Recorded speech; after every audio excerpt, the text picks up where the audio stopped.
आज फिर एक बोरिंग सा दिन शुरू हुआ था। मैं अपनी उलझने लिए फिर से निकली थी, लेकिन रेत पे लिखे नामों की तरह मैं हवा हो गई, हमेशा हमेशा के लिए खो गई।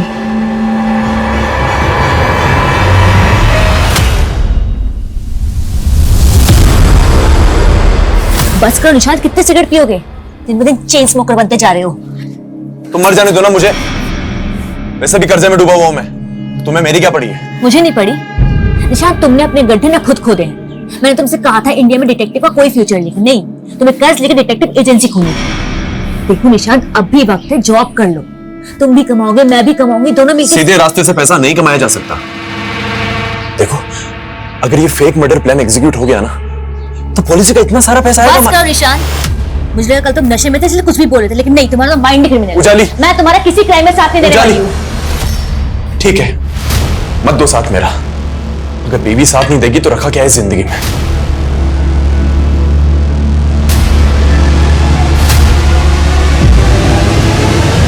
ये ड्रामा बंद करो निशांत, मुझ पर कोई असर नहीं होने वाला।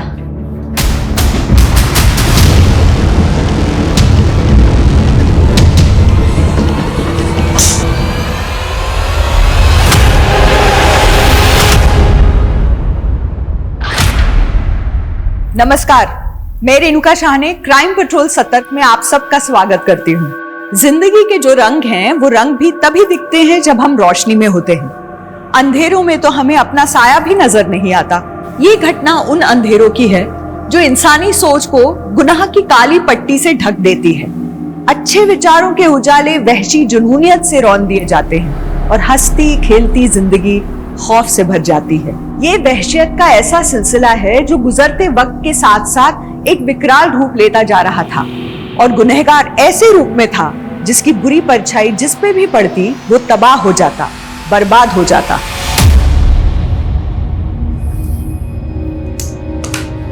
दो साल भी नहीं हुई तुम दोनों की शादी को और तलाक चाहिए।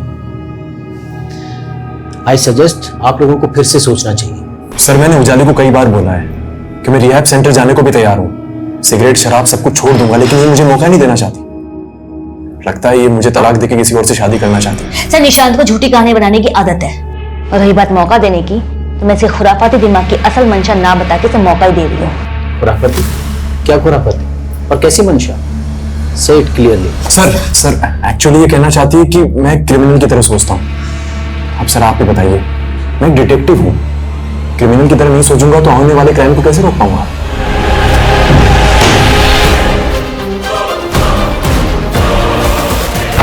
आना, आना, open the door. Dad,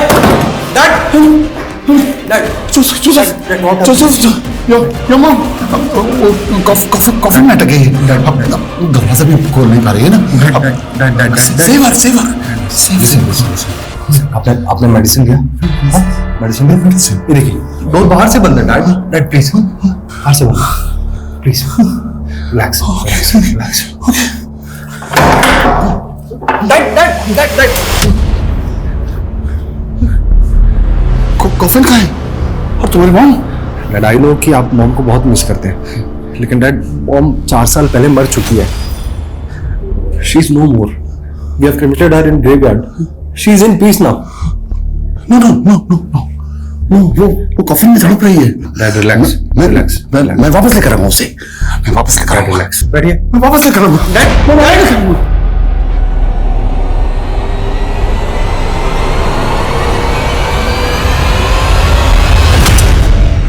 क्या तोड़ा तूने? कितनी बार कहा तुझसे कि बाहर जाकर खेला कर, तो समझती क्यों नहीं है? अच्छा ठीक है, अब रो मत। अब अगर तू कुछ तोड़ेगी तो तुझे डांट नहीं सकते क्या? चल नहीं डांटती, रो मत अब। हाँ, मम्मा कहाँ है? वो कब आएगी?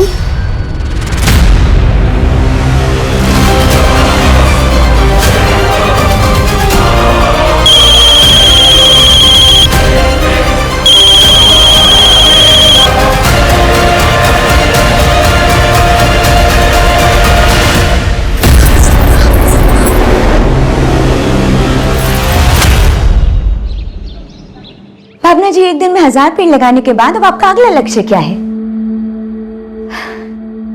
जी मैं तो उस दिन का इंतजार कर रही हूँ जिस दिन हमारे देश का हर एक नागरिक एक पेड़ लगाएगा और तब हेडलाइंस होंगी, भारत में एक दिन में 1.5 अरब पेड़ लगवाए गए।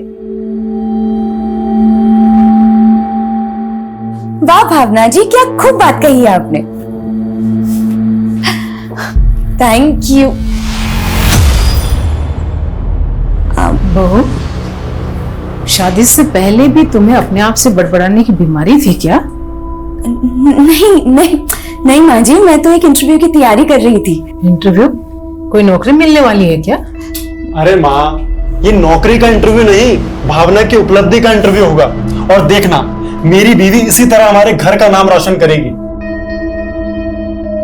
आकाश, एक इम्पोर्टेंट कॉल है। हाँ प्लीज प्लीज। मैं अभी आती हूँ। हाय, हाउ आर यू?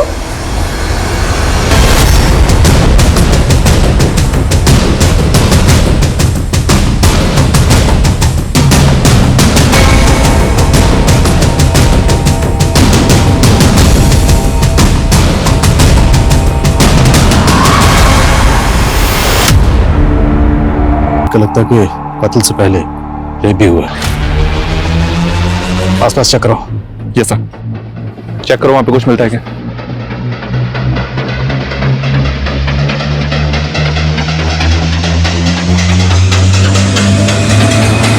विक्टिम का नाम उजाली सिंह है।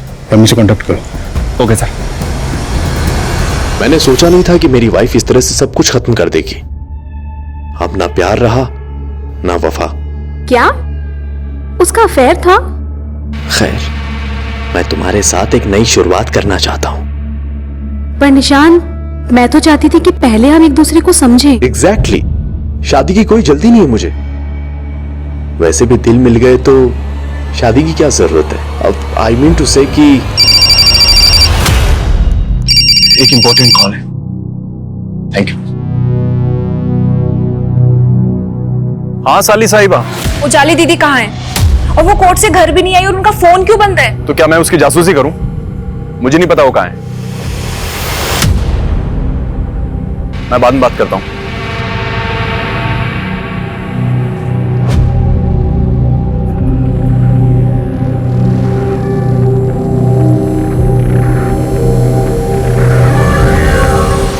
रूही, मुझे ना ऑफिस के लिए निकलना है। वैसे ही तेरी मम्मा बोल के गई थी कि मैं तुझे अकेला ना छोड़ के जाऊं, पर अब काम के लिए तो जाना पड़ेगा ना। तो एक काम करना, तू ना दरवाजा अंदर से बंद कर लेना और किसी के लिए भी बाहर ना जाना, ठीक है? मम्मा कब आएगी मौसी? मम्मी आ जाएगी और तुम अब दरवाजा बंद कर लो और मम्मी के अलावा किसी और के लिए दरवाजा मत खोलना। दरवाजा बंद करो।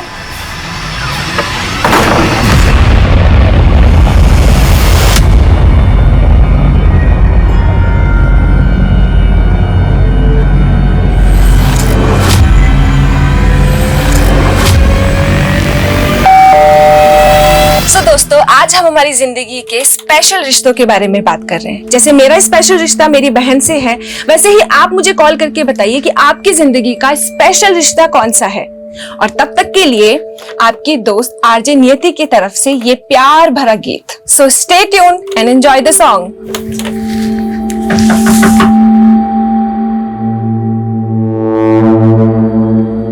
हाय नियति। Hi sir. कल से तुम्हारा ये शो हमें रिवाइव करना पड़ेगा। वेल, कल से मैं तुम्हें आफ्टरनून वाला स्लॉट दे रहा हूँ और ये प्राइम टाइम वाला स्लॉट जो सबके शो को it's getting very popular day by day. But sir, एक मौका तो दीजिए। डोंट वरी नियति, तुम अपना मॉरल डाउन मत करो। आफ्टरनून वाले स्लॉट में मेहनत करो। We continue.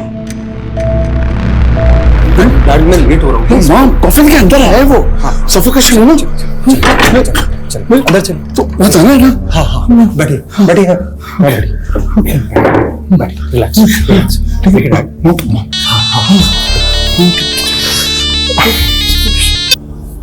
हाँ नियति। जोसेफ, आखिर तुमने मेरा स्लॉट मुझसे छीन ही लिया ना? ऐसा कुछ भी नहीं है नियति। मैंने भरत सर को सिर्फ इतना सा कहा था कि मेरे डैड को मुझे दिन में संभालना होता, क्योंकि मेरी सिस्टर इवनिंग में वापस आती है, इसीलिए मैं नाइट शिफ्ट कर पाऊंगा। और कोई मैं बाद में डैड।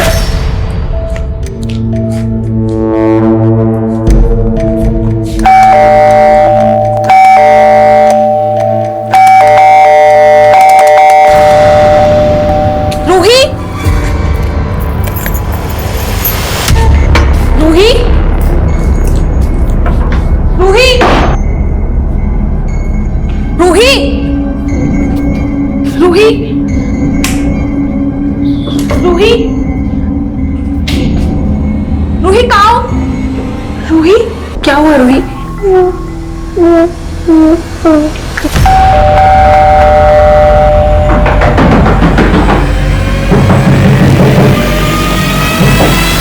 अंकल, कौन अंकल? सर उजाली है। आपकी बीवी कल से गायब थी, तो आपने ढूंढने की कोशिश नहीं की कि वो कहाँ है? सर उजाली मेरे साथ नहीं रहती थी, वो अपनी बहन नियति के साथ रह रही थी। एक्चुअली सर हम लोग तलाक लेने वाले थे। ये मजिस्ट्रेट भी केस को लंबा खींच रहा है। 15 दिन बाद फिर बुलाया है। अब 15 दिन के लिए मैं पति पत्नी बन के रहना पड़ेगा।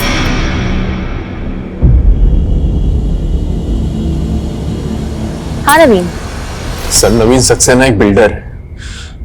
कल उजाली उसी के पास गई थी और आज उसकी। तो आपको लगता है आपकी बीवी उजाली के साथ ये सब उस बिल्डर ने किया होगा? सर नवीन सक्सेना अच्छा आदमी नहीं है, लेकिन उजाली उसे अपना अच्छा दोस्त समझती थी। फिर उजाली की बहन नियति का मेरे पास फोन आया कि वो कल घर नहीं पहुंची। मैंने नवीन सक्सेना को कॉल किया कई बार, लेकिन उसने मेरा फोन नहीं उठाया। उसका कोई रिप्लाई नहीं आया सर।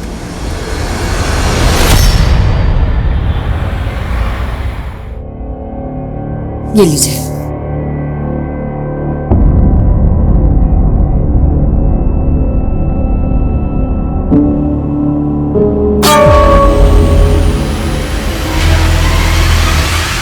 हाँ ठीक है, चलो अब मैं ना फ्रेश होके तुम्हें कॉल करती हूँ। ओके हाँ बाय।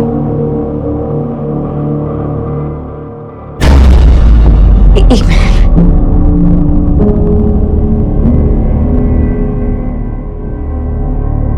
Thank you.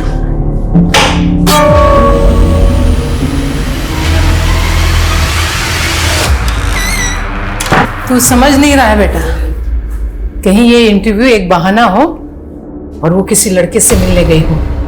नहीं तो तुझे वो अपने साथ दिल्ली क्यों नहीं लेके गई? माँ, आपका ना दिमाग खराब हो गया है। अरे भावना ऐसी नहीं है।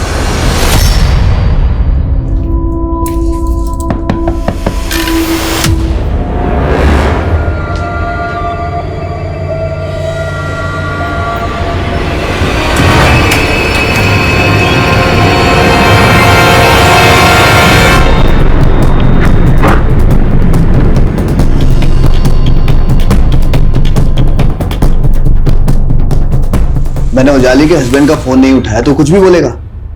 माना कि मैंने उजाली को फोन किया था, लेकिन हम मिले नहीं थे। फोन पे उजाली से बात क्या हुई थी? वो अपने क्लाइंट को मेरे टाउनशिप का घर दिखाने वाली थी। कौन सा क्लाइंट? ये तो मुझे पता नहीं है, शायद कोई नया क्लाइंट होगा। वो घर कहाँ है जहाँ उजाली जाने वाली थी? मोदी नगर। सर सुबह मैंने उजाली दीदी को कोर्ट जाते हुए देखा था। उनका फोन नहीं लग रहा था, इसलिए मुझे लगा कि वो बिजी होंगी, पर मैं सोच भी नहीं सकती थी कि उनके साथ ऐसा सब हो जाएगा। उजाली का पहले रेप हुआ, फिर कत्ल हुआ। कौन कर सकता उनके साथ ऐसा? सर कुछ समझ नहीं आ रहा है। मासी, रूही,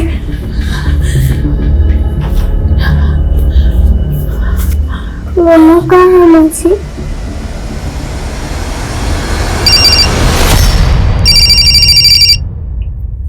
अमनीश,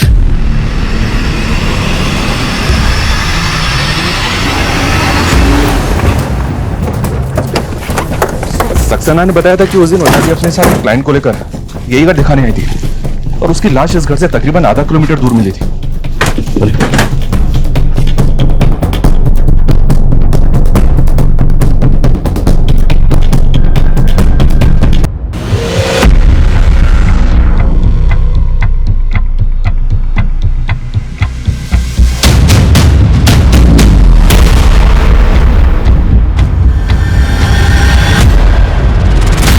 मनीष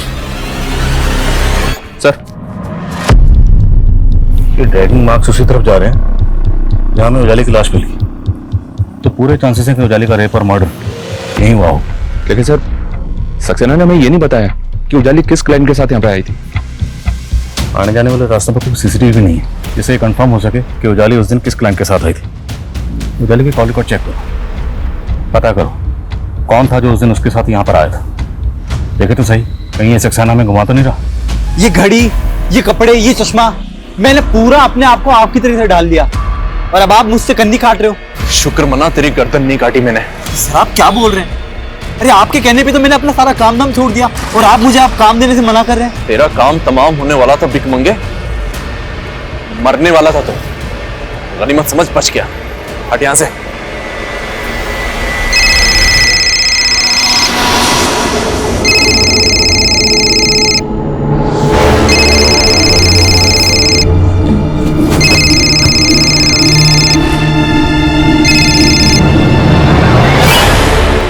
हेलो हेलो, हाँ भावना, कहाँ हो तुम? सुबह से शाम हो गई और अब जाकर तुम मेरा फोन उठा रही हो। शाम कुछ भी। हाँ हाँ शाम। अब तक तुम्हारा इंटरव्यू चल रहा है क्या? ओह गॉड, अरे हाँ, मुझे तो इंटरव्यू देने जाना है ना आज। और ये क्या शाम शाम बोल के मजाक कर रहे हो? मैं मजाक नहीं कर रहा हूँ भावना, शाम के 5 बज रहे हैं।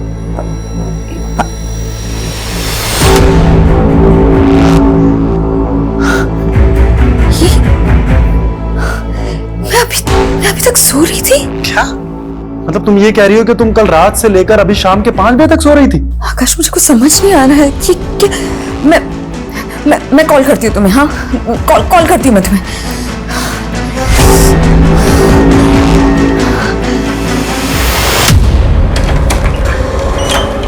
मैम पानी। हाँ, रख दीजिए।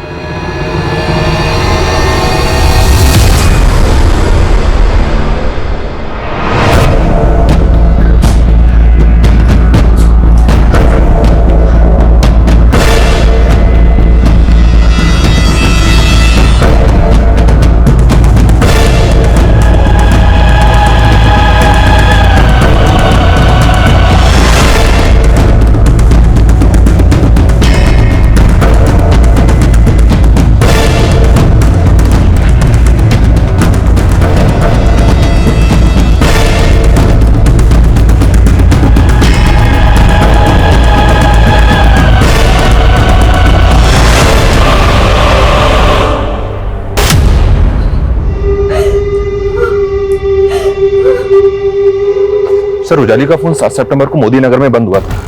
ये पीएम रिपोर्ट के मुताबिक उसी दिन उसके सीडीआर में ऐसा कोई नंबर नहीं मिला है जो उसके किसी प्रॉपर्टी क्लाइंट का हो। तो बिल्डर सक्सेना झूठ बोल रहा। और एक अजीब बात, उजाली के पति निशांत ने बताया कि उजाली और सक्सेना दोस्त थे, लेकिन उसने ये नहीं बताया कि उजाली उसके साथ काम भी करती थी। Right sir. और जिस तरह से सक्सेना और उजाली के बीच फ्रीक्वेंटली बातें होती हैं, हो सकता है सर दोनों का अफेयर हो, क्योंकि इस बारे में जैसी मैंने सक्सेना से बात की वो बिफर गया। बेकार की बातें करना बंद कीजिए आप। मैं ऐसा क्यों करूंगा उजाली के साथ में? वो क्लाइंट भी नहीं मिला हमें जिसके बारे में आपने बताया था। मैं कौन है वो? तो ढूंढिए ना। वो मेरे लिए काफी घर बिकवा चुकी थी और बिकवा भी रही थी। आई एम श्योर कि वो जिस इंसान को घर दिखा रही थी ना, वो गलत इंसान है। उसी ने उजाली के साथ में उस घर के अंदर कांड किया है। उजाली के कॉन्टैक्ट लिस्ट में जितने नंबर है सबको इन्वेस्टिगेट करो और सक्सेना पे नजर रखो। जी सर। और एक बात, मैं ये उजाली और निशांत की सुनवाई कर रहे जज से मिला था। उनका कहना था कि निशांत और उजाली रूही की कस्टडी के लिए फाइट कर रहे थे, जबकि रूही उनकी सगी बेटी नहीं है सर। रूही को अडॉप्ट किया उन्होंने।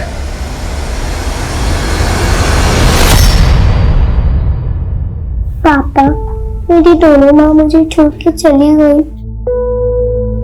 बी स्ट्रॉन्ग बेटा, मैं तुम्हें माँ की कमी कभी महसूस नहीं होने दूंगा। क्यों? फिर से शादी कर रहे हैं क्या?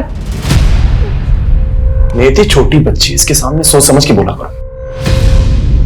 कहाँ लेकर जा रहे हैं आप इसे? अपने साथ लेके जा रहा हूँ। ये कहीं नहीं जाएगी। क्यों नहीं जा सकती?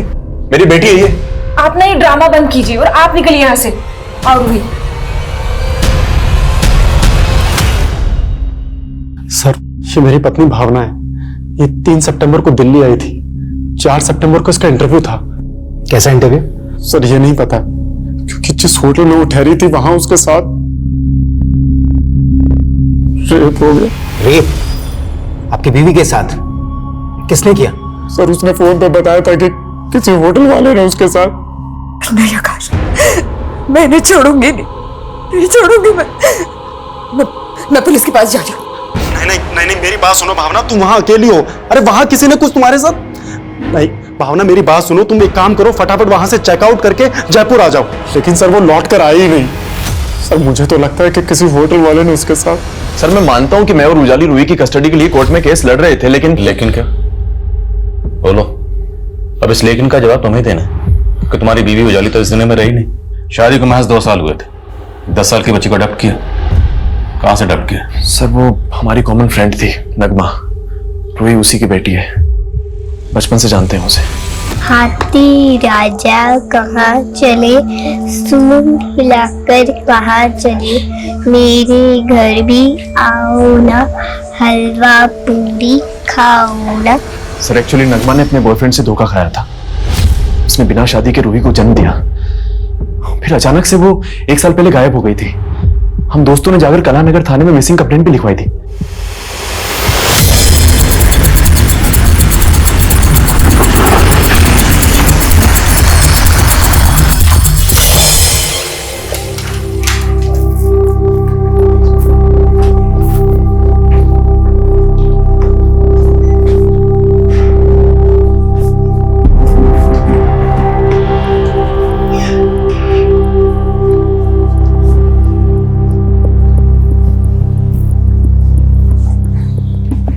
कॉरिडोर की सीसीटीवी फुटेज दिखाओ। सर इस कॉरिडोर में सीसीटीवी नहीं है और हमने कहा ना ऐसा कुछ नहीं हुआ। सर जिस दिन भावना ने चेक इन किया था मैंने तब की सीसीटीवी चेक की, उसमें कुछ अटपटा लगा। सर ये आदमी 3 तारीख को यहाँ आया था और सर जब भावना होटल से चेकआउट कर रही थी तब ये फुटेज में जाते हुए दिख रहा था। कौन है ये आदमी? सर गेस्ट ही होगा, 1 मिनट चेक करके बताता हूँ। मैं नगमा मिसिंग केस की फाइल स्टडी कर रहा था। नगमा 1 साल पहले गायब हुई और नगमा का फोन भी मोदी नगर वाले हाईवे के पास ही बंद हुआ और वहां के एक सीसीटीवी में नगमा आखिरी बार एक सफेद कार में जाते हुए दिखी थी और उसके बाद नगमा कभी नहीं मिली। नगमा मिसिंग केस का प्राइम सस्पेक्ट था उसका बॉयफ्रेंड सागर। सागर ने पूछताछ में कबूल किया था कि रूही उसी की बेटी है और उसने कोर्ट से उसकी कस्टडी की डिमांड भी की थी। इस नगमा मिसिंग केस और रूही की कस्टडी में कई ऐसे राज दफन हैं, इनका सामने आना जरूरी है। और मेरे बिना उसका कोई नहीं था। रूही के लिए मैं कुछ भी कर सकती थी और उसी के लिए मैं ये खतरा मोल लेने जा रही थी।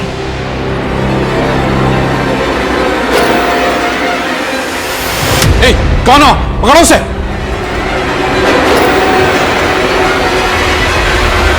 सर नगमा को लेकर मैं पहले भी साफ कह चुका हूं कि वो सिर्फ एक काला अतीत थी मेरा, एक ऐसा अतीत शायद मरते दम तक मेरा पीछा नहीं छोड़ेगा। नहीं छोड़ेगा, कभी नहीं छोड़ेगा, क्योंकि हर गुनहगार को उसका गुनाह ऐसे को चोटता है। सर मैंने कोई गुनाह नहीं किया है, सिर्फ एक भूल हुई थी मुझसे, प्यार करने की भूल। तो वो प्यार नहीं हवस थी। अगर शादी नहीं करनी थी तो करीब क्यों आए मेरे? मना नहीं किया मैंने शादी के लिए, लेकिन बस आज और अभी की जिद मत करो। प्लीज अबॉर्शन करवा लो। तुम्हारी आत्मा मर सकती है, मेरी नहीं। मैं अपने बच्चे को कभी नहीं पालूंगी, कभी नहीं। नगमा के गायब होने के बाद मैं तो रूही को अपनाना चाहता था। ढोंग कर रहा था, या फिर क्योंकि रूही को उजाली ने अपना लिया था, तुझे उजाली से भी नफरत होगी, वही नफरत निकाली तूने। नहीं सर ऐसा बिल्कुल नहीं है, मेरा यकीन कीजिए, सच कुछ और है। क्या है सच? दरअसल उजाली ने रूही को हासिल करने के लिए मुझे पुलिस वाले से धमकी दिलवाई थी। उजाली से उलझने की कोशिश मत कर सागर। कौन बोल रहा है? पुलिस वाला बोल रहा हूँ, और रूही की कस्टडी उजाली को ले लेने दे, नहीं तो नगमा मर्डर केस में मैं तुझे कातिल साबित कर दूंगा। सर सबके लिए नगमा तब मिसिंग थी, लेकिन उस पुलिस वाले ने मुझे कहा था कि नगमा का मर्डर हुआ है। मेरी बात पर कोई भरोसा ही नहीं कर रहा था।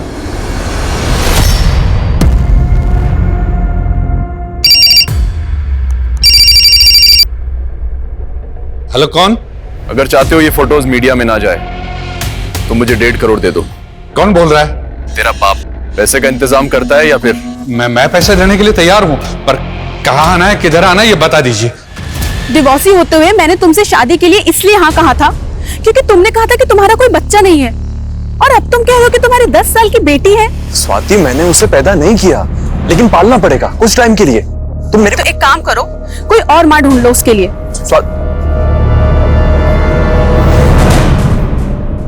ले पानी पी।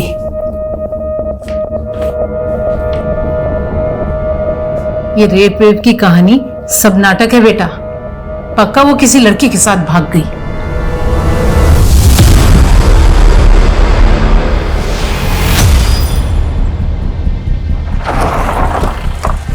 जय हिंद सर। सर ये उसी लेडी की लाश है जिसके पति का कहना था कि उसकी पत्नी का रेप होटल में हुआ है, और होटल भी पास में ही है सर।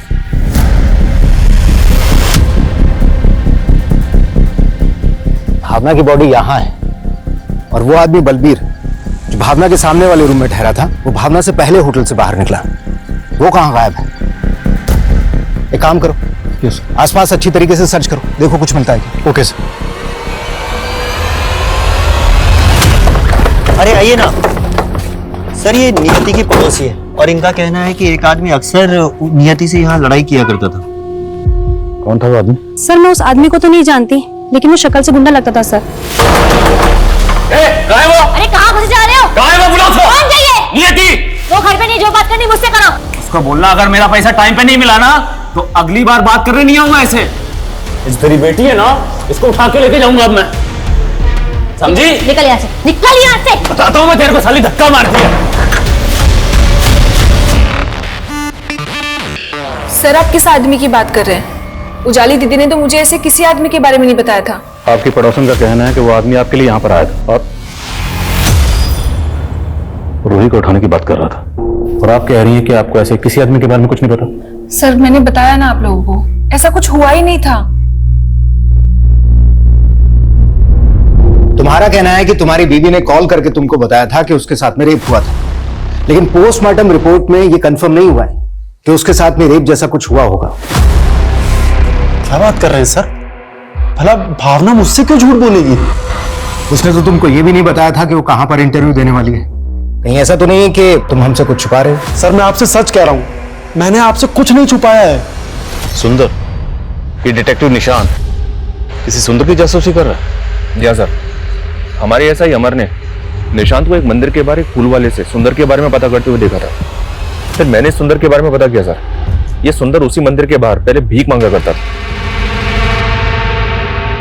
फिर अचानक से इसका हुलिया बदल गया। आसपास के लोग भी इस बात से हैरान है कि इसके पास अचानक से इतना पैसा कहां से आ गया, और अब ये सुंदर गायब है। पता करो इस सुंदर के गायब होने के पीछे की कहानी क्या है, और निशांत उसे क्यों ढूंढ रहा है। कितनी बार कॉल कर चुका हूं आपको, आप बस मुझे घुमाए जा रहे हो। अब तो मेरी वाइफ का डेथ सर्टिफिकेट भी मिल गया है ना, फिर अभी तक पैसा क्यों नहीं मिला पॉलिसी का? आपको तो याद नहीं आया होगा कि वो आदमी कौन था, इसलिए थोड़ी मेहनत हमने की। आपकी पड़ोसन से उस आदमी का स्केच बनवाया, तो स्केच बनने के बाद समझ में आया कि यह आदमी जावेद है, और इस जावेद का फोन नंबर आपके कॉल रिकॉर्ड्स में लगातार नजर आता है। अभी कुछ याद आया आपको? हाँ सर याद आया। सर ये आदमी मुझे नगमा के गायब होने के बाद मिला था, और इसे नगमा से काफी पैसे चाहिए थे। सर ये उसके बाद से मुझे परेशान करने लगा था। याद आ गया ना? तो ये भी याद आ गया होगा कि एक ड्रग पेडलर है और रूही को उठाने की धमकी दे रहा था। क्या छुपा रही हो? सर मैंने बताया ना, मैं आपसे कुछ नहीं छुपा रही हूँ।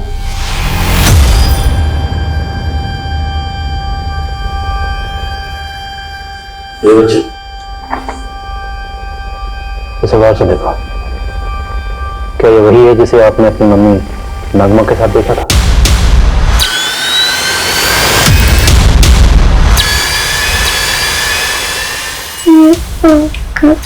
अच्छा रूही, ये बात ना तुम किसी से मत करना, ओके?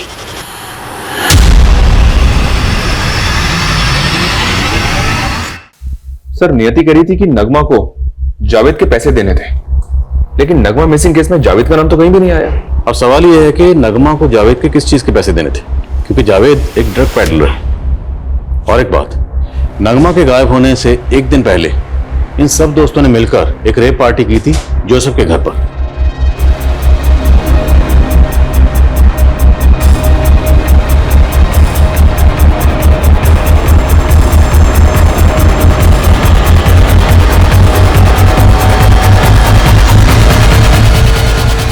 तो हो सकता है जावेद इन सबको ड्रग सप्लाई करता हो।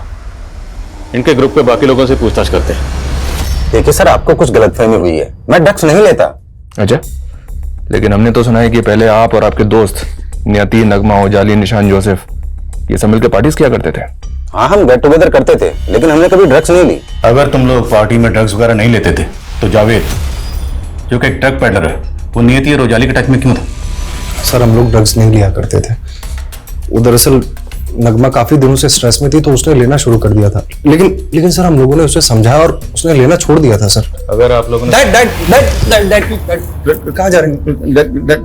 लेट मी गो। सॉरी सर, मेरे डैड नॉर्मल नहीं है। He always behaves like a kid. Shut up.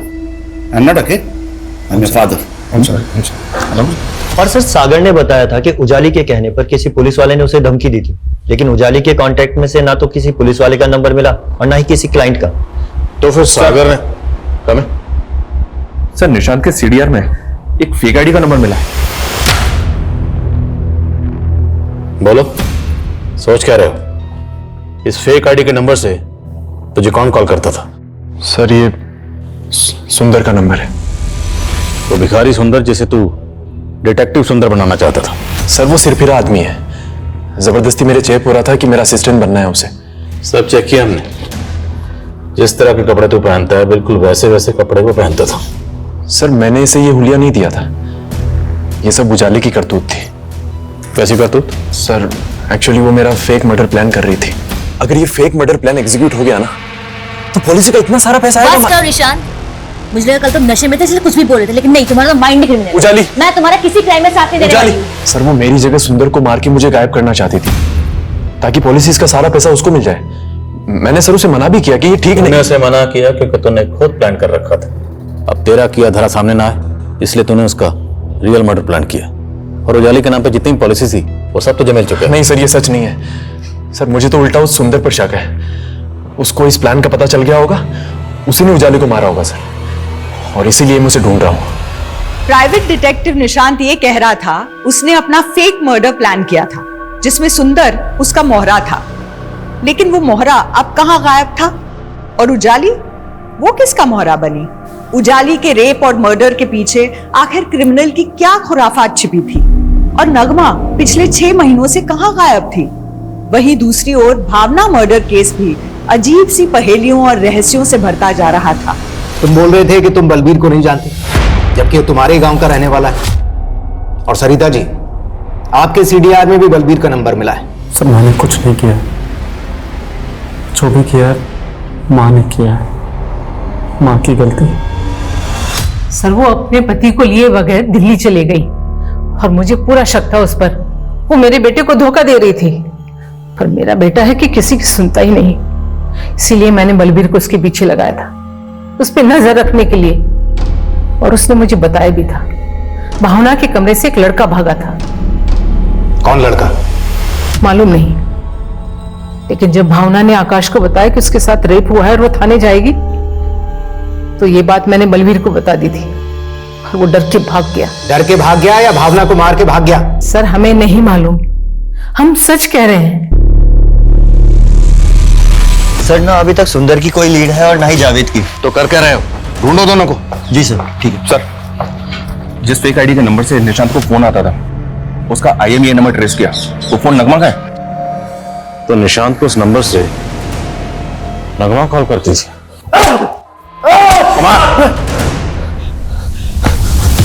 बहुत घुमा लिया जासूस साहब, अब सच बोल दो वरना उल्टा लटकाऊंगा। सर मैं नगमा की हेल्प कर रहा था बस। उसे जॉब की जरूरत थी और मुझे अपनी इन्वेस्टिगेशन के लिए एक लेडी की जरूरत थी बस सर, इसलिए मैंने उसे एक फेक आईडी का नंबर दिया। एक स्वरूप जोशी नाम का बिजनेसमैन था, उसकी जासूसी कर रही थी वो। स्वरूप की वाइफ को उस पर डाउट था कि वो किसी औरत को अपने फार्म हाउस पर ले जाता है, और इसी के लिए नगमा उसकी जासूसी कर रही थी। इसी बीच नगमा ने उसे एक हथियारों की डील करते हुए देखा। हमारे पास कुछ सबूत आ गए थे सर, और मेरे ऊपर बहुत कर्जा भी था। तो मुझे लालच आ गया कि ना सारा कर्जा निकल जाएगा, और मैंने उसे ब्लैकमेल करना शुरू कर दिया। मुझे तुम्हारे इस क्राइम में तुम्हारा पार्टनर नहीं बनना है, मैं जा रही हूँ पुलिस के पास। नगमा, नगमा, नगमा, मुझे बात सुनो नगमा, समझने की कोशिश करो। क्या समझने की कोशिश करूँ? तुमने कुछ और कहा था, तुम ये सब कर रहे हो? मेरी बात समझो, हमारा कुछ नहीं बिगड़ेगा, सब कुछ मैटर मैं सॉल्व करूंगा।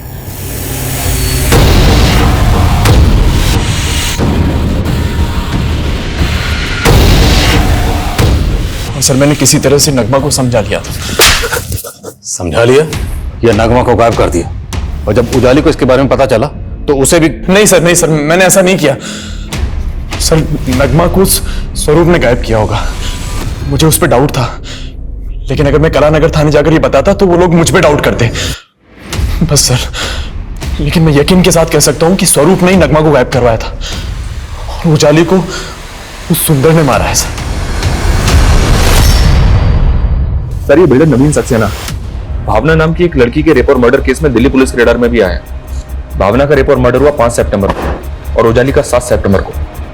तो भावना का सक्सेना और उजाली से क्या ताल्लुक? सर उजाली सक्सेना की जिस टाउनशिप के घर बिकवा रही थी वो टाउनशिप कई सारे पेड़ों को काट के बचाई गई थी।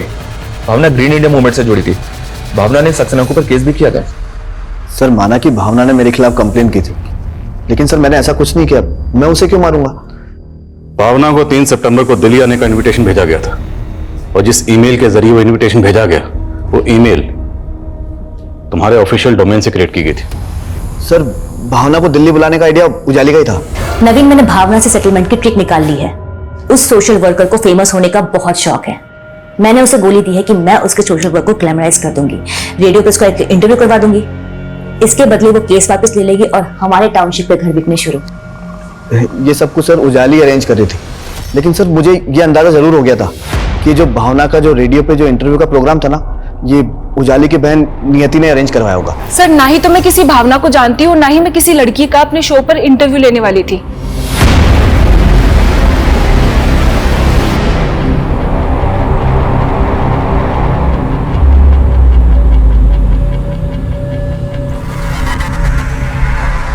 सर पिछले 3 साल में 7 और ऐसी लड़कियों के रेप और मर्डर केसेस मिले हैं जो नियति, नगमा और भरत के फ्रेंड्स और रिलेटिव से जुड़े हैं। एक पुलिस वाले की भी हिस्ट्री मिली है सर, जो फरीदाबाद में एक फीमेल यूथ लीडर की सिक्योरिटी में तैनात है।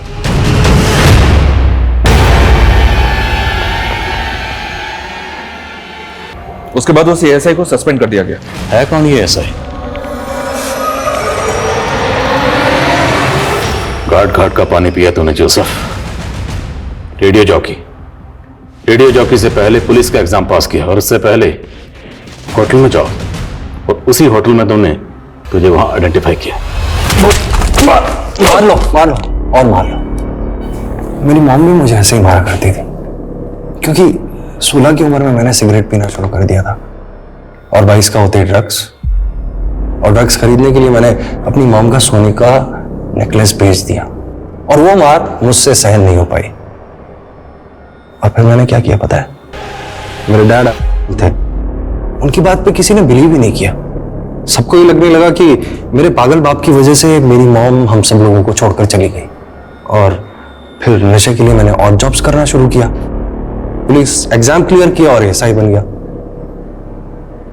नशे की लत मुझसे छूट नहीं पा रही थी और कोई ऐसी लड़की भी तो नहीं मिली ना जिसके साथ मैं सेटल होके शादी करके अपना घर बसा सकूं। मैं जब भी नशा करता था ना तो मैं सेक्स के लिए पागल हो जाता था। और 3 साल पहले मैंने ड्यूटी पर भी नशा कर लिया।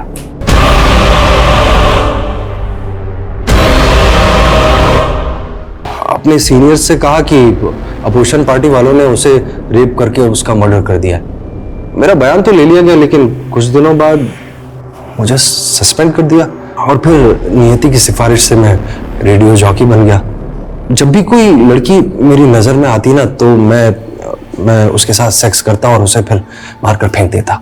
तो ज्यादातर अपने दोस्तों की जान पहचान की लड़कियों को अपना टारगेट बनाता था, ऐसा क्यों? ऐसी लड़कियों को टारगेट करके ले जाना बड़ा आसान होता है ना, लेकिन नगमा से मैं बहुत प्यार करता था, उसके साथ शादी करना चाहता था, लेकिन उसने मेरा प्रपोजल रिफ्यूज कर दिया। फिर मैंने उसे नौकरी दिलाने के बहाने बुलाया और उजाली को भी मैं बहुत पसंद करता था और रूही की कस्टडी दिलवाने के लिए मैंने सागर को धमकी भी दी थी। उजाली बहुत इंप्रेस हो गई थी मुझसे, लेकिन जब तक मैं उस पर हाथ मारता उसी बीच उसने मुझसे कहा कि भावना को एक फेक कमिटमेंट दे दो कि तुम रेडियो में उसका एक इंटरव्यू करवाओगे।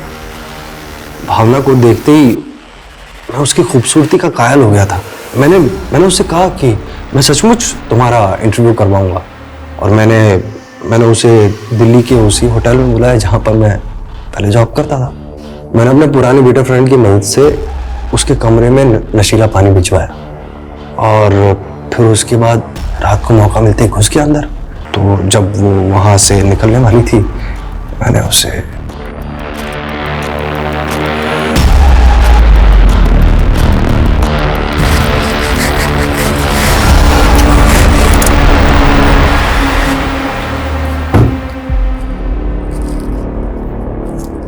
यूसुफ ये कहाँ ले आए? भावना के गायब होने के बाद उजाली सवाल करने लगी थी। मैंने उससे कहा मिलकर बात करते हैं।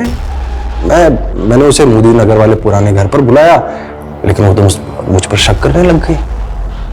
फिर क्या था, मैंने उजाली के साथ भी अपने मंसूबे पूरे कर लिए।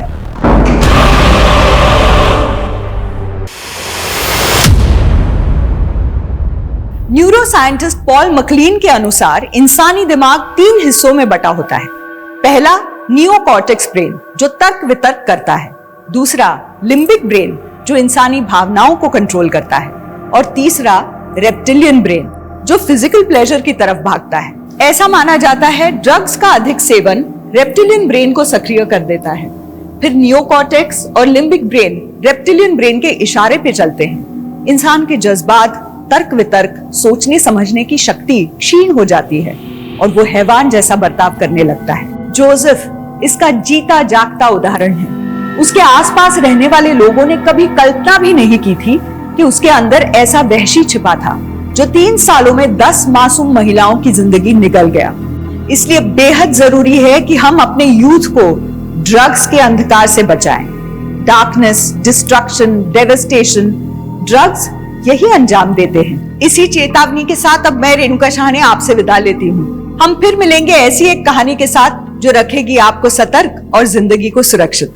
तब तक अपना और अपने परिवार का ख्याल रखिए और देखते रहिए क्राइम पेट्रोल सतर्क। जय हिंद।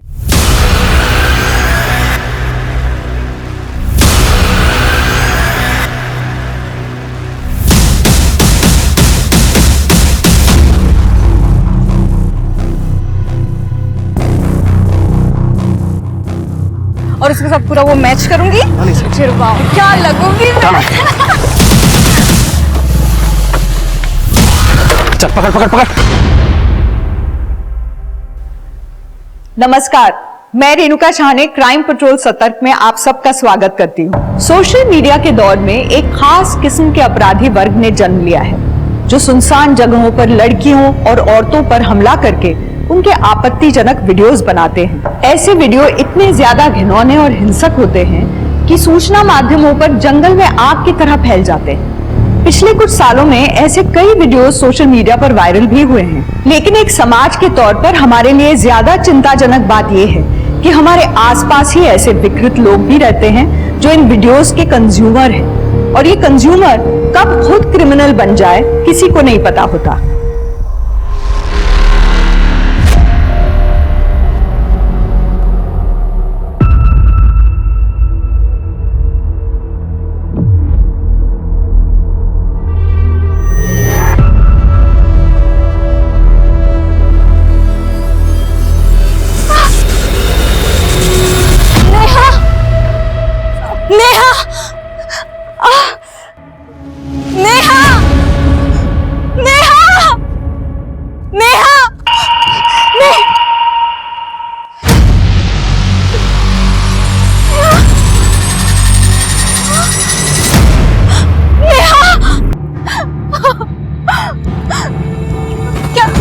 उन्होंने तेरे साथ क्या किया है?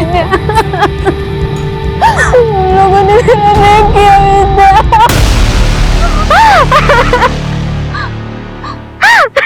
पुलिस के पास जाते हैं। नहीं। बाबा को पता चल गया ना तो मार देंगे विद्या। नेहा, उन लोगों ने तेरा रेप किया है। उन लोगों को सजा तो मिलनी चाहिए। चलो घर चलते विद्या, नहीं जाना कुछ नहीं कहा।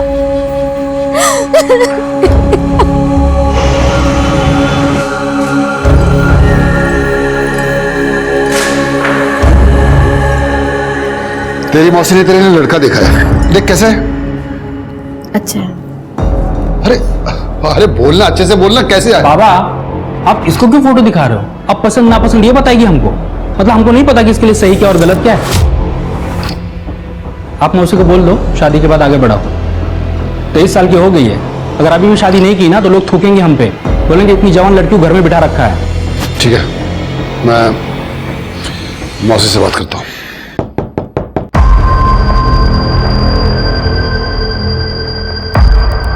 अंकल, मैं यहाँ से मिलने आई हूँ।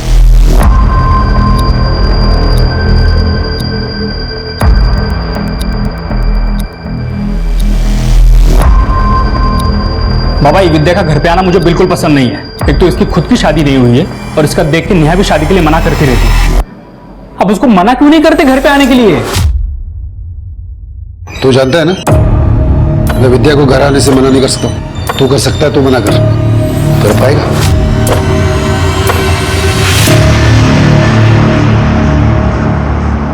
देख नेहा, शादी के लिए हाँ बोलने से पहले एक बार अपने पापा और भाई से बात कर। उन्हें बता कि तेरे साथ क्या हुआ है। वो देखना जरूर कुछ करेंगे। जो भी हुआ उसे मैं एक बुरा सपना समझ के भूल चुकी हूँ।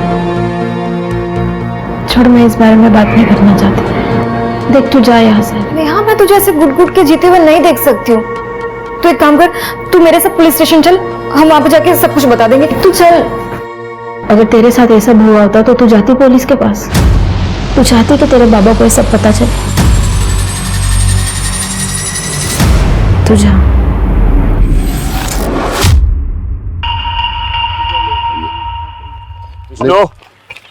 अरे हाँ सर।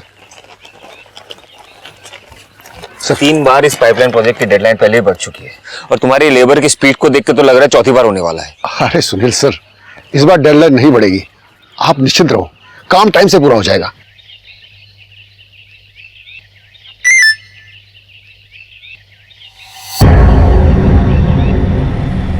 नहीं उड़ना चाहिए था तेरे को। अब देखता हूँ ये विद्या तेरे को कैसे बचाती है।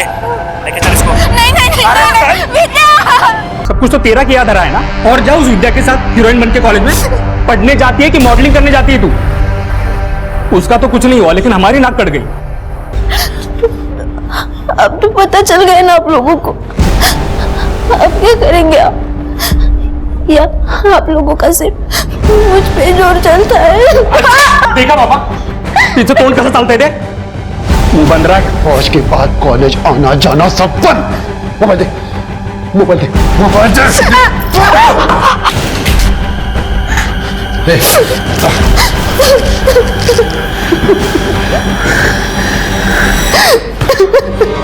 राहुल,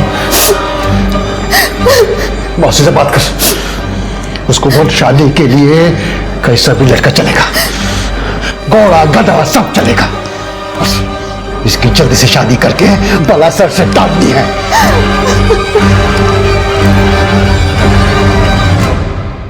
का ही फालतूगिरी। अब क्या पुलिस हर जगह रहेगी? काय झालं स्मिता, इसका गुस्सा मोबाईल पे निकाल रही है। करडे हा पहा व्हिडिओ। अरे ही मुलं काय करतायत? मुळगाव नाशिक वन वैभव, अरे तो अशोकनगर के पीछे है। अब देखता हूँ ये विद्या तेरे को कैसे बचाती है। लेके चल इसको। नहीं, विद्या! हो सर, नक्की। हे बघा, ये अशोकनगर के पीछे है सर, मुळगाव नाशिक। इन लड़कों ने मास्क पहना है। नहीं उड़ना चाहिए था तेरे को। अब देखता हूँ ये विद्या तेरे को कैसे बचाती है। लेके चल इसको। नहीं, विद्या! असॉल्ट वीडियो पूरे प्लानिंग के साथ वायरल किया गया है। आई थिंक हमें इस वीडियो को इन्वेस्टिगेट करना चाहिए। लेकिन सर, अभी तक इस वीडियो के खिलाफ किसी ने कोई कंप्लेंट वगैरह फाइल नहीं की है। तो कंप्लेंट नहीं की तो क्या हुआ? सेंसिटिव मैटर है, इन्वेस्टिगेट तो करना होगा ना हमें। शायद उन लड़कियों को बहुत तकलीफ हुई होगी, डर के मारे नहीं आए कोई सामने। कर दे। हो सर। सो मोटो केस फाइल करो तुम्हारे नाम से सर। और शिरकियों को उस एरिया में लेके जाओ, पता करो लड़कियों के बारे में। हो सर। और किस आईपी एड्रेस से ये वीडियो वायरल हुआ है पता करो। सर चलिए। मूलगांव नासिक वन वैभव, कड़ी जगह तो यही है और काफी सुनसान भी लग रही है। इसी का फायदा उठा के उन वीडियो वाली लड़कियों को टारगेट किया गया था। सर इधर थोड़ी दूरी पे एक मार्केट है, उधर चल के पता चलेगा।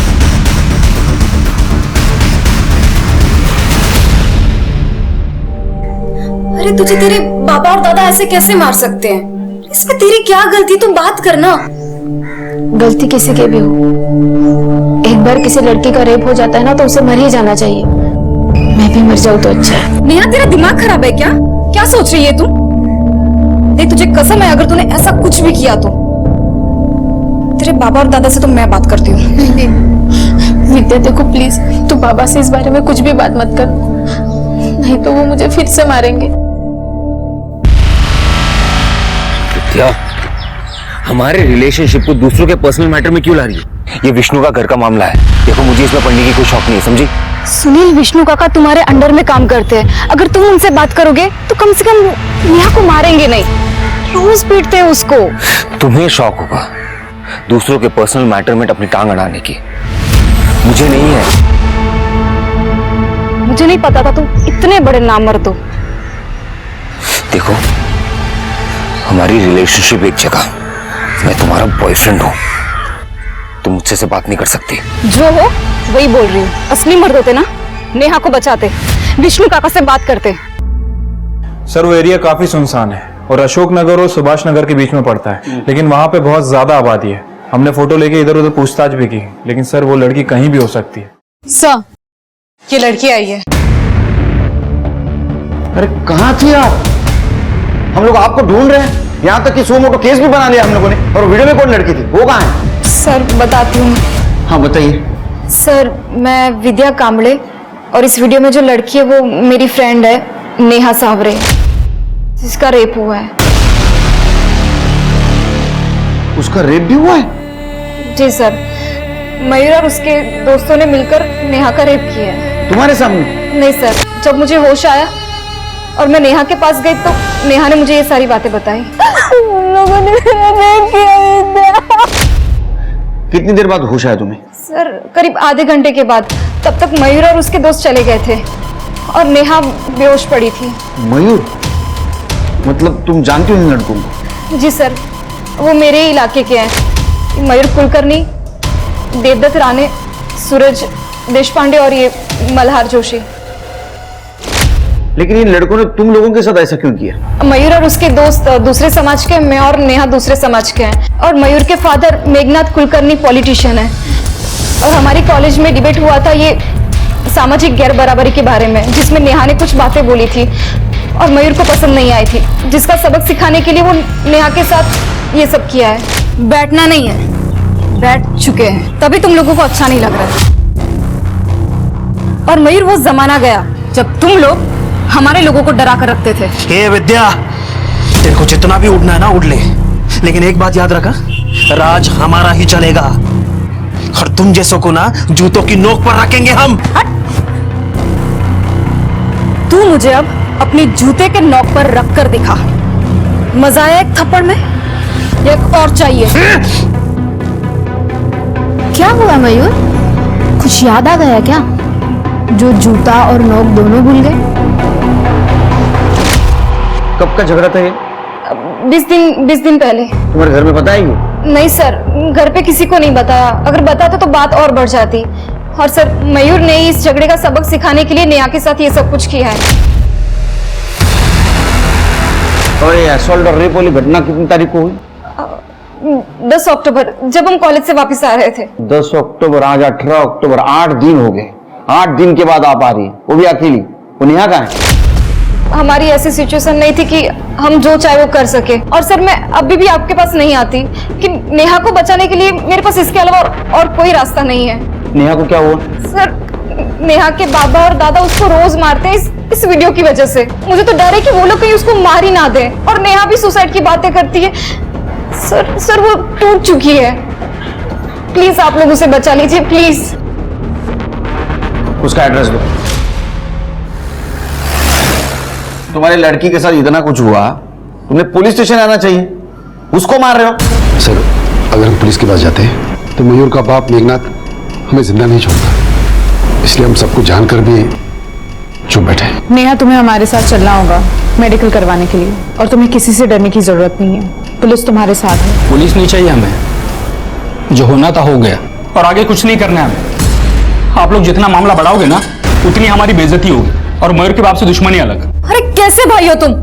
अपनी बहन का भला छोड़कर बाकी सब कुछ सोच रहे हो। चाहती क्या है तू? समाज में इसकी बदनामी हो, कोई इसके साथ शादी ना करे तो इसके दोस्त या दुश्मन? सर आप जरा इस विद्या से पूछिए, मयूर के साथ दुश्मनी इसने ली, थप्पड़ इसने मारा मयूर को, फिर मयूर ने मेरी बहन के साथ इतना सब कुछ क्यों किया? और इसको तो छुआ तक नहीं।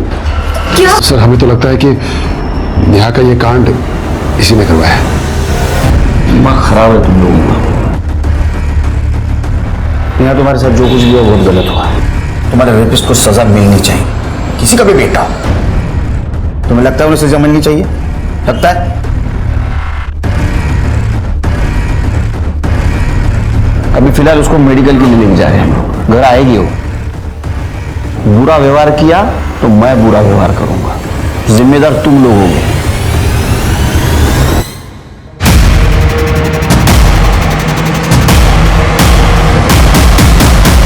क्या कर रहे हो सर? इंस्पेक्टर, ये माझे समर्थक है, मेरे बच्चे को ऐसे नहीं ले जाने देंगे। पुलिस के काम में दखल अंदाजी देने का मतलब पता है ना तुमको? अब भी पुलिस फोर्स बुलाऊंगा, सबके सब जेल में जाओगे। चलो ऑटो पीछे। अरे हट।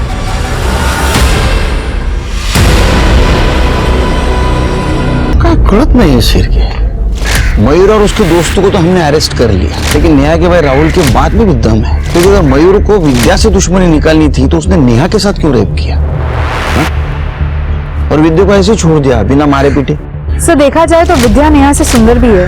मयूर के पास पूरा मौका था अपनी दुश्मनी निकालने का, लेकिन फिर भी उसे छोड़ दिया। सर एक और बात, मयूर और उसके दोस्तों ने नेहा का रेप किया और वहां से चले गए। उसके बाद इस विद्या को अचानक से होश आ गया। कहीं ये विद्या बेहोश होने का नाटक तो नहीं कर रही थी? सर मुझे पता है आप मुझ पे शक कर रहे हैं, लेकिन आई एम सॉरी, आप अपनी इन्वेस्टिगेशन को गलत दिशा में ले जा रहे हैं। अच्छा तो बताइए दिशा, एक बात बताइए, मयूर ने तुम्हारे साथ दुश्मनी निकालने के लिए नेहा का रेप कर दिया, ऐसा क्यों? और तुम्हें टच तक नहीं किया? मयूर तो क्या, इस पूरे इलाके के बड़े से बड़े हिस्ट्री शीटर में से भी किसी की औकात नहीं है जो मुझे हाथ लगा सके। क्यों? क्योंकि मैं बाड़ा कांबड़े की बेटी हूँ। बाड़ा कांबड़े मतलब वो पुराना हिस्ट्री शीटर तो भी पॉलिटिक्स में?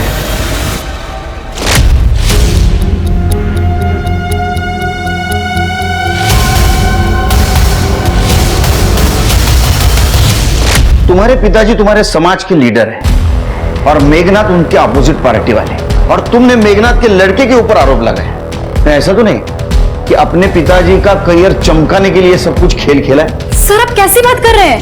नेहा मेरी फ्रेंड है, मैं अपने फायदे के लिए इतना नहीं गिर सकती हूँ। अरे केलकर साहब, वो बाड़ा कांबड़े ने बहुत सोच समझ के मेरे बेटे पे केस किया है, ताकि दोनों कम्युनिटी में एक टेंशन बढ़े और उसका असर मेरे राजनीति पे पड़े। मेडिकल रिपोर्ट आने दो, सब क्लियर हो जाएगा। अरे वो आएगा तब आएगा। ये देखो मेरे पास में है मेडिकल रिपोर्ट, दिखाइए। इसमें कहाँ लिखा है वो लड़की पे रेप हुआ? दिखाइए। राजनीति छोड़ के हमारा डिपार्टमेंट ज्वाइन कर रहे हैं क्या? कहाँ से लाए? अरे केलकर साहब, आपकी पोस्टिंग अभी अभी हुई है, बहुत सालों से मैं यहाँ काम कर रहा हूँ, समझे? ये मेडिकल रिपोर्ट क्या चीज है? पोस्टमार्टम की रिपोर्ट लेकर आ सकता हूँ मैं, लाओ क्या? ये लीजिए। समझाइए अपने क्लाइंट को, कायदा कानून सिखा रहे मुझे। हाँ, आप इस एरिया में बहुत साल से काम करते, तो मैं भी इस डिपार्टमेंट में बहुत साल से हूँ, समझे? मुझे मत सिखाइए। सरकारी पेपर गैर कानूनी तरीके से हासिल करना क्राइम है, अंदर कर दूंगा। अरे पहचानते नहीं आप? अंदर कर दूंगा। पाटिल साहब थांबा। सॉरी केलकर साहब, क्या है कि बेटे को लेकर थोड़ा इमोशनल हो गए। किसा ठेवा इमोशंस, समझे? इंटरफेयर नहीं करने का, अंदर। नहीं केलकर साहब, ऐसा हमारा कोई इरादा नहीं है। ये रिपोर्ट को भूल जाइए, आप खुद मेडिकल रिपोर्ट मंगा के देख लीजिए कि सच क्या है, क्योंकि जितना देर आप मयूर को थाने में बिठा कर रखेंगे, शहर का माहौल बिगड़ने का खतरा उतना ही ज्यादा है। धमकी दे रहे हैं? धमकी नहीं सर, आप अपना डिसीजन ले लीजिए, हम बार वेट करते हैं। भारी ठीक है सर, मेडिकल रिपोर्ट।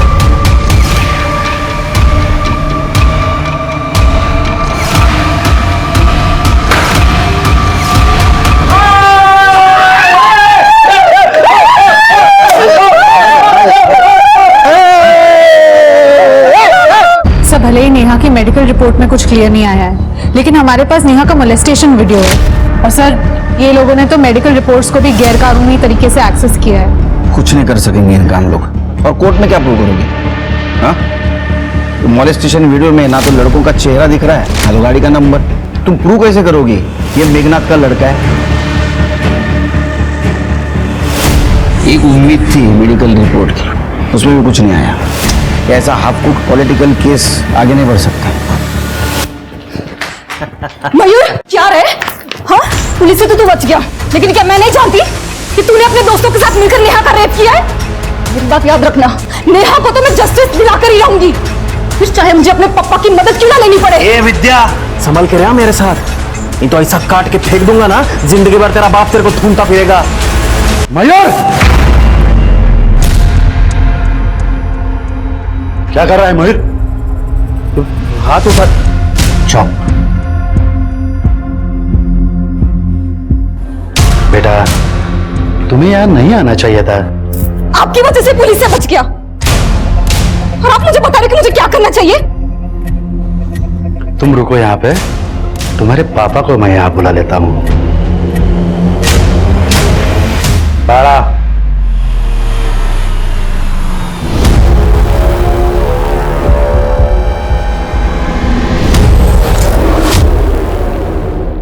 हे बघ बाळा, तुझी मुलगी ती माझी मुलगी, इसलिए मैंने तुम्हें फोन करके यहाँ बुलाया, वरना तुम तो जानते हो जो भी मेरी बेइज्जती करता है उसे मैं फोन नहीं करता, सीधा उठा लेता हूं।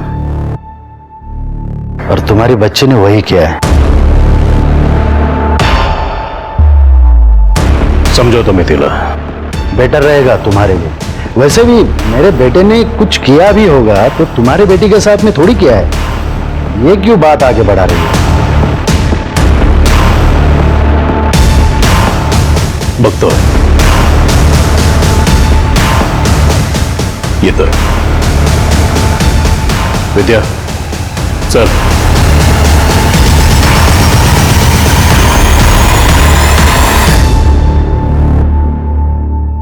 हे काय चाललंय? सॉरी पापा,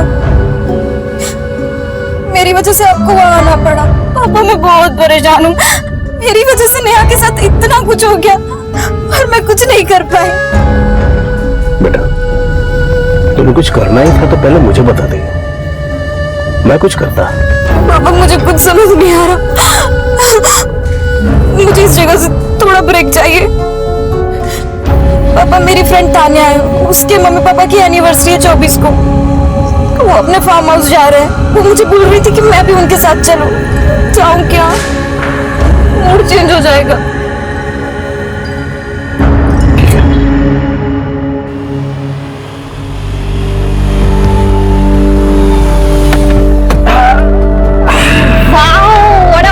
प्लीज है ना?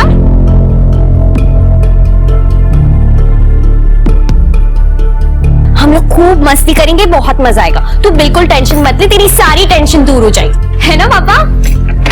हाँ विद्या, देख बेटा, पुलिस अपना काम कर रही है ना, तो अब टेंशन मत ले, मस्त एंजॉय कर। डोंट वरी अंकल, मैं ठीक हूँ। मौसी का फोन आया था, लड़के वाले ने मना कर दिया शादी से। इस पुलिस केस से सारी दुनिया को पता चल गया है नेहा के बारे में। अब क्या होगा इसका? कौन करेगा तेरे साथ शादी? हाँ?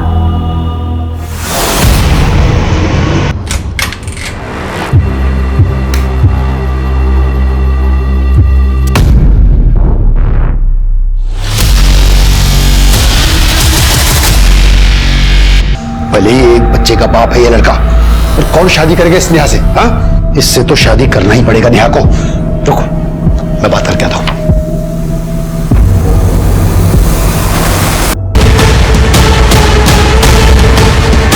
सर, सुसाइड नोट मिला है। जो मेरे साथ हुआ है उसके बाद मेरे जिंदा रहने का कोई मतलब नहीं। बेशर्मी की जिंदगी जीने से तो अच्छा है ना, इज्जत की मौत मर गई। मैं तुम्हें कहा था, इसके साथ कुछ बुरा हुआ तो उसके जिम्मेदार तुम दोनों रहो, ठीक है? अबेंडेंट ऑफ सुसाइड का केस दर्ज दोनों पर। चलो। हेलो सर, नेहा की पोस्टमार्टम रिपोर्ट आ गई है। सर, रिपोर्ट के हिसाब से उसकी मौत रात में 1 बजे से 4 बजे के बीच में हुई, और फॉरेंसिक टीम को चाकू पर उसी के फिंगरप्रिंट मिले हैं। इसका मतलब नेहा ने सुसाइड ही किया है, उसे ऐसा करना नहीं चाहिए था। सर वो क्या करती, उसे तो टूटना ही था, उसके बाप और भाई ने उसका साथ नहीं दिया। मेक श्योर शिरकी कि विष्णु और राहुल के खिलाफ अबेटमेंट ऑफ सुसाइड का केस बने। ठीक है सर। केडकर साहब, बाला कामले? विद्या गायब है। क्या? हाँ, अपनी फ्रेंड तान्या के पेरेंट्स के एनिवर्सरी पर इगतपुरी वाले उनके फार्म हाउस में 24 तारीख को 2 दिन के लिए गई थी। 26 को उसको वापस आना था, लेकिन वो नहीं आई, बल्कि उसका फोन आया। हेलो पप्पा, मैं आज नहीं कल वापस आऊंगी, मुझे थोड़ा और टाइम चाहिए। मुझे लगा परेशान है वो नेहा को लेके, इसलिए मैं मान गया। पर आज जब मैंने उसे फोन किया कि कब वापस आ रही है, तो उसका फोन बंद था। तान्या को फोन किया था सर। अंकल, विद्या तो 25 तारीख की रात को ही फार्म हाउस से घर के लिए निकल गई थी। विद्या 26 तारीख को घर आने वाली थी, वो 25 को इगतपुरी से निकली। आज 27 तारीख, लेकिन अभी तक घर नहीं आई। हाँ सर, मैंने तान्या के पापा से भी बात की, उनका भी यही कहना है। हो बड़ा बहू, विद्या तो 25 तारीख को किसी को कुछ बताया बगैर फार्म हाउस से निकल गई थी। विद्या कहाँ गई? प्लीज आप उसे ढूंढिए, प्लीज।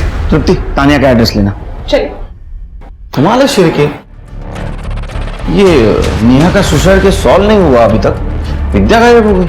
तुम एक काम करो, तृप्ति को बोलो राहुल और विष्णु से बात कर, और तुम मयूर और उसके दोस्तों से बात कर। विद्या की दोनों फैमिली से अनबन चल रही थी, सीरियस मैटर हो सकता है।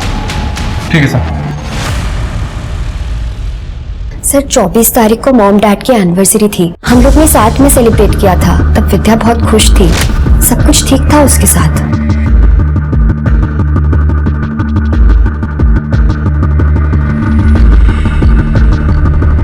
लेकिन अगले दिन पता नहीं क्यों घर जाने की जिद करने लगी। तान्या, मुझे घर जाना है। पर अभी क्यों? अचानक क्यों जाना है? बस मुझे घर जाना है, चाहे फिर मुझे खुद से क्यों ना जाना पड़े। सर उसे अकेले कैसे जाने दे सकते थे? जिम्मेदारी थी हमारी वो, और कहा कि हम सब साथ में निकलेंगे अगले दिन। और वो मान भी गई थी, रूम भी मेरे साथ ही सोई थी। लेकिन जब मैं सुबह उठी वो जा चुकी थी। मैंने उसे फोन किया पर उसने मेरा फोन नहीं उठाया। फिर उसका टेक्स्ट मैसेज आया कि मैं घर पहुंच गई हूँ। ये देखिए सर। डोंट वरी तान्या, मैं घर आ गई हूँ। मैंने उससे पूछा भी, लेकिन उसने रिप्लाई नहीं किया मेरे मैसेज का। ऐसा कैसे बिना बताए चली गई? तुम कोई प्रॉब्लम में हो जाती तो? तुम लोग घर वापस कब आए? सर अपने स्केड्यूल के हिसाब से कल रात को ही हम घर वापस आ गए। ठीक है, जरूरत पड़ी तो फिर से आऊंगा। मैं अपने रूम में जा रही हूँ। सुमिता, मुझे तुमसे कुछ बात। मैडम, हमको क्या पता विद्या कहाँ गायब है? हम लोगों को तो आपने जेल में डाल रखा है। तुम यहाँ आने से पहले विद्या गायब है। तो क्या विद्या के गायब होने का मुकदमा भी आप हम पे चलाएंगे? बिल्कुल, क्योंकि नेहा के साथ जो कुछ भी हुआ उसको जिम्मेदार तुम विद्या को मान रहे थे ना? विद्या जिम्मेदार थी सर। जिम्मेदार तुम हो। सर हम सच कह रहे हैं, विद्या के गायब होने में हमारा कोई हाथ नहीं है। फालतू में और एक केस में हमको मत फंसाइए सर, हम रिक्वेस्ट करते हैं आपसे। सर कुछ भी हो जाए आप सीधे मेरे घर पर ही आ जाते हो, मैं क्यों गायब करूंगा विद्या को? एक काम करा ना इंस्पेक्टर, और एक 100 मोटो केस हम पर डाल दीजिए और अरेस्ट कर लीजिए हम दोनों को। वैसे भी यही एक ही काम है जो आप लोग ठीक से करते हो। नेहा के रेप और सुसाइड केस को लेकर पुलिस पहले से ही दबाव में थी, और अब विद्या गायब हो गई थी। विद्या नेहा के असॉल्ट केस की आई विटनेस थी और एक पावरफुल नेता बाला कामले की बेटी भी। मयूर और उसके दोस्तों के साथ नेहा के पिता विष्णु और भाई राहुल की एलिबाई क्रॉस चेक की गई। विद्या के सीडीआर निकाले गए, जिससे विद्या द्वारा अपने पिता बाला कामले को की गई कॉल और उसकी दोस्त तान्या को किया गया टेक्स्ट मैसेज सही पाया गया। सीडीआर के जरिए ही पुलिस ने उस कैब ड्राइवर को भी ट्रैक कर लिया, जिसने विद्या को 25 तारीख की रात फार्म हाउस से पिक किया था, और कैब ड्राइवर पुलिस को वहां लेके गया जहां उसने विद्या को ड्रॉप किया था। सर इसी घर पे ड्रॉप किया था वो लड़की को।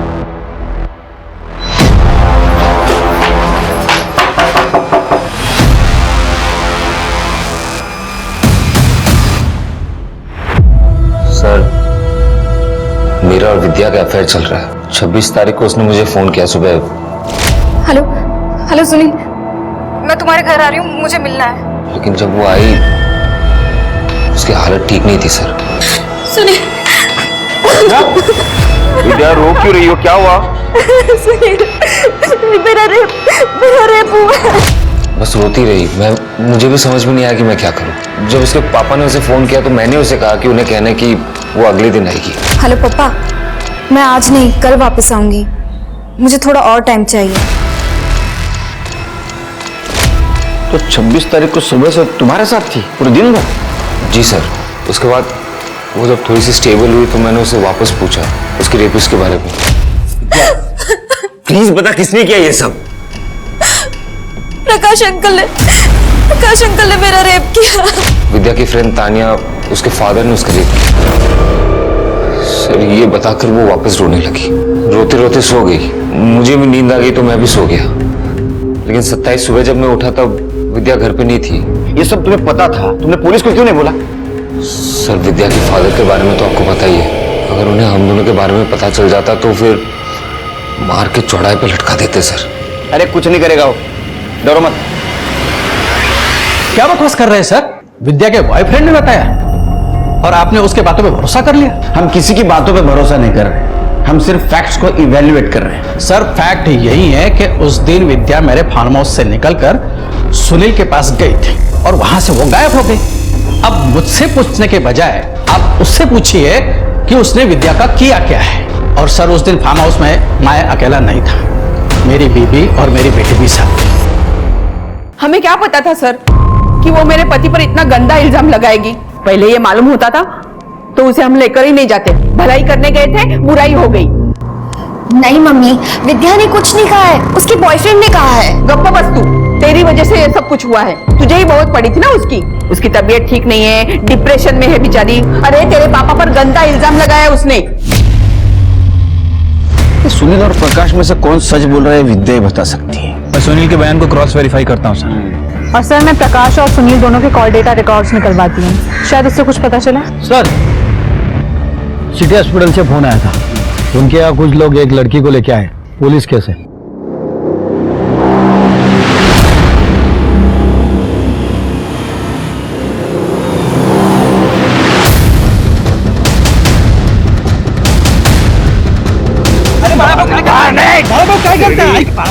मेरे बेटी के साथ तू गलत किया। आप भी लोगों के बातों में आ गए, मैंने कुछ नहीं किया बड़ा भाऊ। झूठ बोल रहा था। नहीं बड़ा भाऊ, ये सच कह रहे हैं, इन्होंने कुछ भी नहीं किया। अरे विद्या तो फार्म हाउस से चली गई थी, सुनील इन्हें फंसाना चाहते हैं बड़ा भाऊ, इन्होंने कुछ भी नहीं किया है। मेरी बात मानो, ये सब सुनील का काम है, वो खेल खेल रहा है हमारे सबके खिलाफ। ये लड़की हमें नेकेड हालत में मिली थी, रेप तो हुआ ही है, रेपिस्ट ने हत्या करने की भी कोशिश की थी और शायद मरा हुआ समझकर इसे फेंक दिया गया था। कहाँ मिली? ये एसएन नगर रेलवे स्टेशन के पास। एसएन नगर? सर वहां तो सुनील भी रहता है। अच्छा सर, मयूर और उसके दोस्तों की सेलफोन लोकेशन आ गई है। 26 तारीख को जिस दिन विद्या फार्म हाउस से गई थी, उस दिन सुबह 6 बजे से लेकर रात के 12 बजे तक मयूर और उसका दोस्त देवदत्त की लोकेशन प्रकाश के फार्म हाउस की एरिया की थी।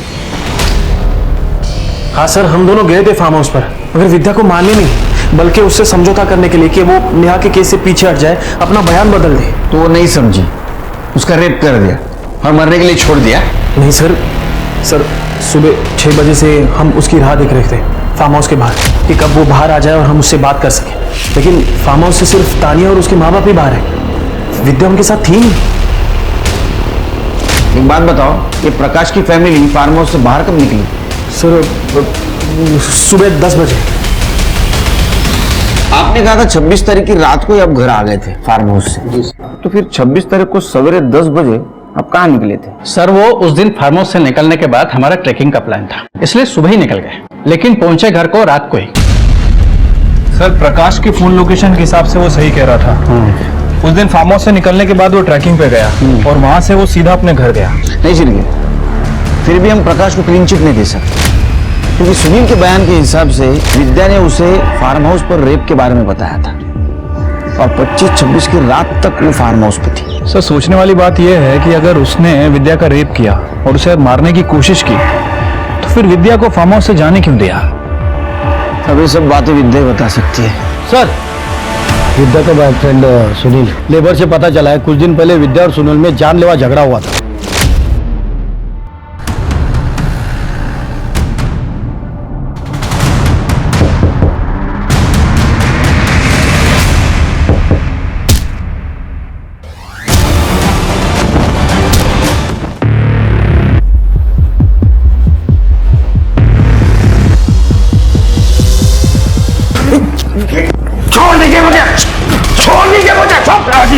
पता नहीं क्या क्या। छोड़ दीजिए मुझे, कहीं तो छोड़ दो, मार डालूंगा उसे। अरे बिना शादी के उस लड़के के साथ घूमती थी, रहती थी, सोती थी, छी। समाज में कहीं मुंह दिखाने लायक नहीं छोड़ा इसने हमें। तो उसके रिलेशनशिप से प्रॉब्लम है तुम्हें, हाँ? इसलिए उसको मारने की कोशिश की? बड़ा कमरे कोशिश नहीं करता, जो काम करता है पूरा करता है। अगर मुझे पहले ही पता होता ना इसके अफेयर के बारे में, तो आज आप हॉस्पिटल में नहीं, स्मशान में मिलते उसे। सर, विद्या चाहती थी कि मैं नेहा के फादर से बात करूं, नेहा को लेकर, लेकिन मैं बात नहीं करना चाहता था। इसी वजह से हम दोनों के बीच में गर्मा गर्मी हो गई, थोड़ा सा दिमाग गर्म हो गया था, इसलिए जो भी हुआ, लेकिन मेरा कोई इंटेंशन नहीं था सर। अब विद्या के साथ तूने जो कुछ भी किया है ना, वो खुद विद्या बताएगी हमें होश में आने के बाद।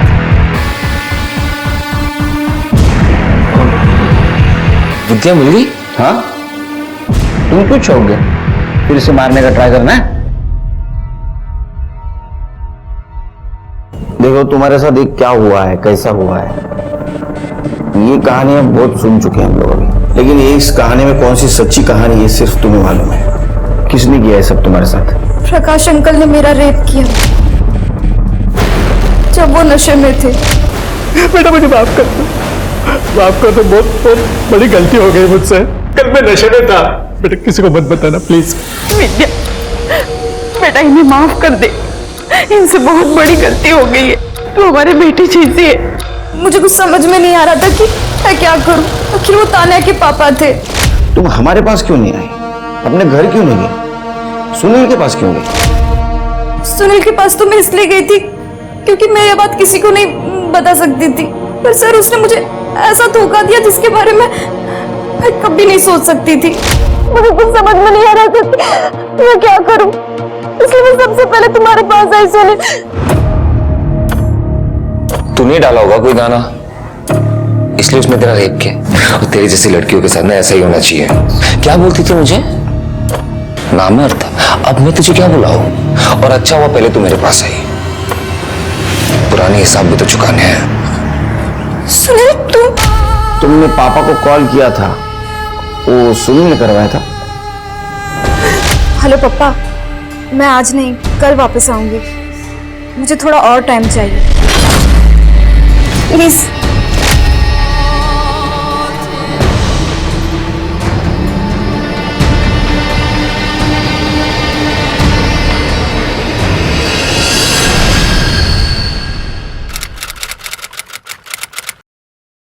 ये सुनील, प्रकाश और अमित, इनके खिलाफ चार्जशीट दाखिल करो। इन तीनों को मुझे जल्द से जल्द कोर्ट में देखना है। ठीक है सर।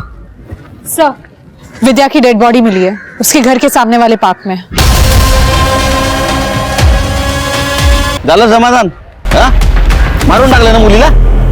नहीं सर, मैंने अपनी बेटी को नहीं मारा है। चुप, पहले भी ट्राई किया था ना आपने उसका मर्डर का। अभी वो वापस आए तो उसको मार दिया, पार्क में फेंक दी उसकी बॉडी, ताकि हम लोगों को लगे किसी और ने मारा है। मैं सच कह रहा हूँ, मैंने अपनी बेटी को नहीं मारा है। अरे विद्या यहाँ आई कैसे वो भी मुझे नहीं पता। मैं तो उसे खाना और दवाई देके अपने रूम में चला गया था।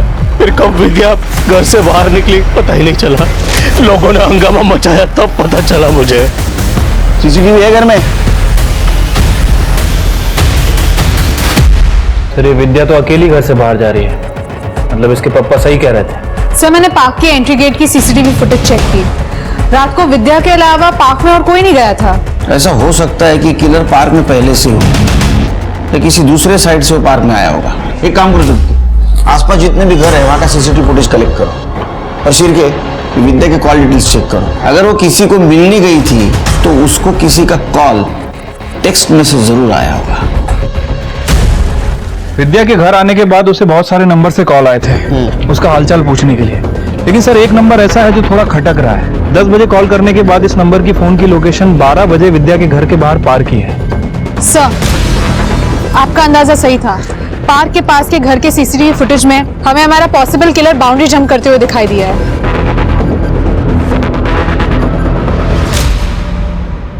मैडम, मेरे पति प्रकाश ने ही विद्या का रेप किया था।